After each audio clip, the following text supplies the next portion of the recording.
kwenye somo hili. Unaweza kuona tafsiri nyingi ambazo hatuwezi kuzimaliza, lakini naomba kwenye wiki hili nitatoka tunasema uamsho, basi picha hii ndio iwe inakuja kwako. Najua ziko nyingi, lakini mimi nitamani hii. Uamsho ni nini? Uamsho nikasema ni ujio wa mguso wa Mungu ndani ya mtu aliyeokoka.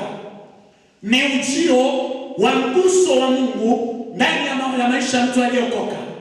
Na mguso ule huwa unatengeneza njaa, huwa unatengeneza kiu, huwa unatengeneza shauku ya mambo ya kiroho. Uamsho ni nini? Uamsho ni ujio ama ni mguso wa Mungu katika maisha ya mtu aliyeokoka. Lakini mguso huu huwa unatengeneza njaa, huwa unatengeneza kiu, huwa unatengeneza shauku ya mambo ya kiroho. Huo ndio uamsho ambao natamani tuweze kujifunza. Ninaposema uamsho, maana yake ni Mungu anakuja ndani ya mtu aliyeokoka, ama roho Mungu anakuja ndani ya mtu aliyeokoka.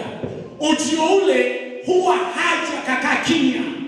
Huwa tunakuwa na mambo yanayojitokeza unapokuja huo mguso.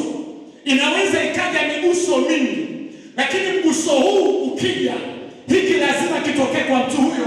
Kitu gani? Njaa. Nini? Kiu. Nini? Shauku. Shauku ya mambo gani? Shauku ya mambo ya kiroho, ama njaa ya mambo ya kiroho, ama njaa ya mambo ya kiungu. Kwa hiyo yanapotokea hayo, tunajua aliyegusa ndani.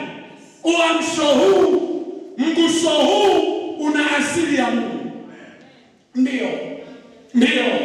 Lakini mguso huo ukitokea, hivyo lazima vitokee. Ukija mguso mwingine, huwezi ukavisikia hivi, huwezi ukaviona hivi. Sasa tunaposema anakuwa na njaa ya mambo ya kiroho, nataka kusema kitu gani? Tunapozungumza mambo ya kiroho, huyu mtu mwenye njaa ya mambo ya kiroho ni mambo gani? Unaposema mambo ya kiroho, huwezi ukatenganisha na kitu kinaitwa ibada.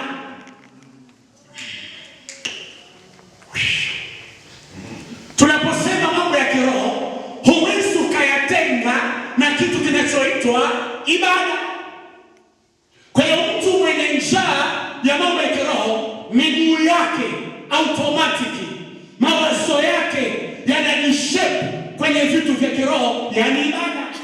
Niongea na watu wa ICC niseme hivi, Yesu ametuokoa sisi.